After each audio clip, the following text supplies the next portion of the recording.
I'm 72 years old, and I didn't realize loneliness would feel like this. I thought it would be loud, obvious, something you could point at and say, there it is. But it isn't loud at all. It's quiet. It sits beside me in the mornings when I pour my coffee. It follows me from room to room, even though there's nowhere I really need to go anymore. I'm not telling you this because I want pity. At my age, pride has already burned itself out. I'm telling you because I used to think I was immune to this kind of emptiness. I was busy, surrounded, important in my own small way. Now the house makes more noise than I do. The refrigerator hums. The floorboards creak. The clock in the hallway ticks like it's reminding me of something I can't return. There was a time when this house was full. Shoes by the door. Coats thrown over chairs. Voices drifting in from the kitchen. I used to complain about the noise. I'd come home from work tired and say, "Can I just have a little peace?" I have peace now. It's unbearable. When I was in my 30s, I believed loneliness was something that happened to other people. Widows. Men who never married. The difficult ones. I had a wife. 2 children. A steady job. I worked at a manufacturing plant outside of town. Long hours. Good pay. It wasn't glamorous, but it kept the lights on and food on the table. I told myself that was love. Providing. And in a way, it was.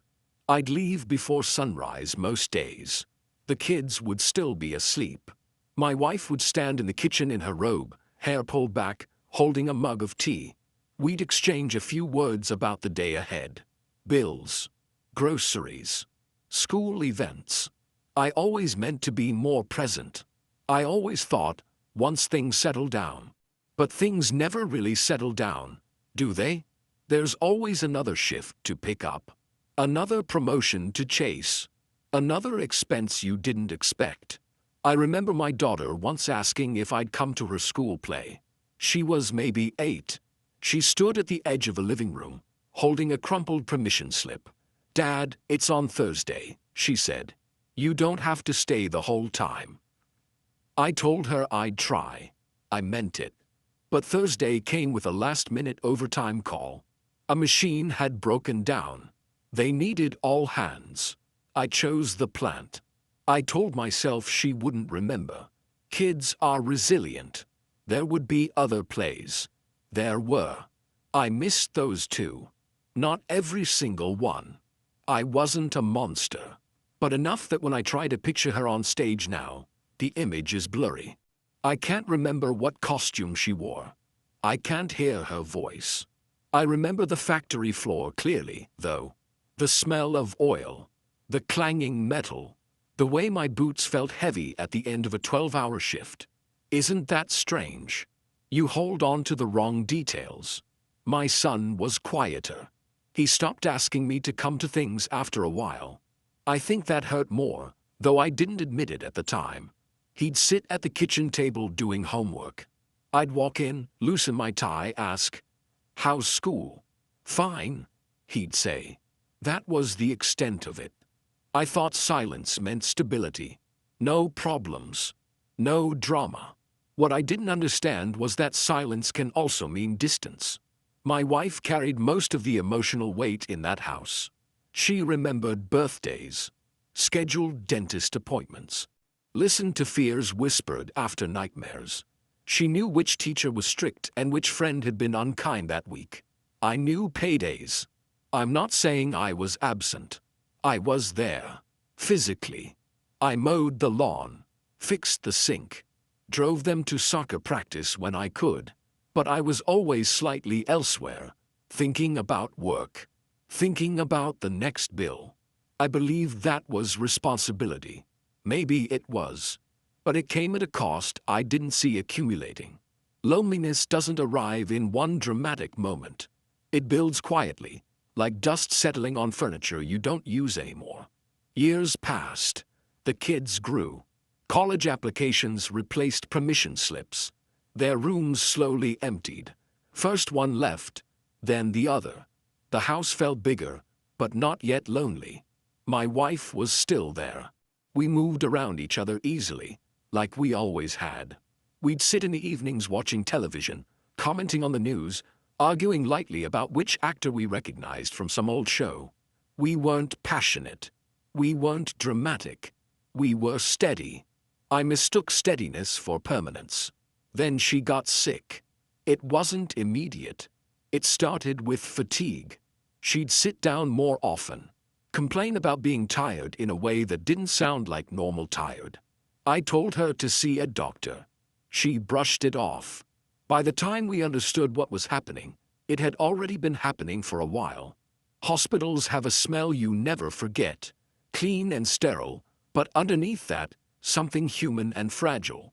I remember sitting beside her bed, watching the monitor blink. I held her hand and tried to think of things to say that weren't about test results or medications.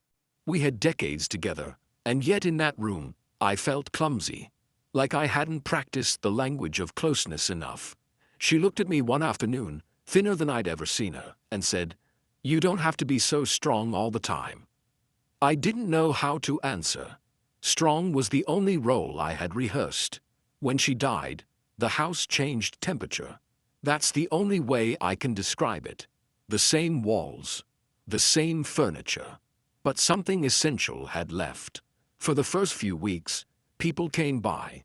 Casseroles, flowers, quiet hugs at the door. Then they stopped. Not out of cruelty. Life moves forward for the living. That's when loneliness introduced itself properly. I would wake up in the middle of the night and reach for her side of the bed. My hand would land on cool sheets. In the mornings, there was no one to ask how I slept. No one to remind me we were out of milk. The children called. They visited when they could. They have their own lives now. Jobs, partners, responsibilities. I don't blame them, but I feel the distance I helped create. Conversations are polite, efficient. "How are you, Dad?" "I'm fine." We both know that fine carries a lot of weight. I sometimes wonder if I taught them that word. If I modeled it so well that they learn to keep things contained. When they visit, the house feels alive again for a few hours. Laughter echoes down the hallway. Grandchildren leave toys on the floor. And then they pack up the car. The silence that follows is sharper than the silence that was always there. This is the part no one prepares you for. Not the grief itself. That's expected. It's the long stretch afterward. The ordinary days without witness. I go to the grocery store and no one knows my name. I stand in line behind strangers and think about how I once felt needed every single day. At work, people depended on me. I solved problems. I trained younger men. I carried keys that opened important doors. And you still have someone in the next room. Don't assume they'll always be there. Not in a dramatic way. Just in a practical one. Sit down with them tonight. Ask about something small. Listen all the way through the answer. Not because an old man told you to, but because one day, you might find yourself in a quiet house, holding a photograph, trying to remember the sound of a voice. I'm learning to live with this loneliness. It's part of me now. Some days it's softer. Some days it presses harder against my ribs. I talk to my wife sometimes when I'm alone. I tell her about the weather, about the grandchildren, about how the faucet in the kitchen still leaks no matter how many times I tighten it. I don't know if that's foolish. It makes the house feel less empty. I don't expect redemption.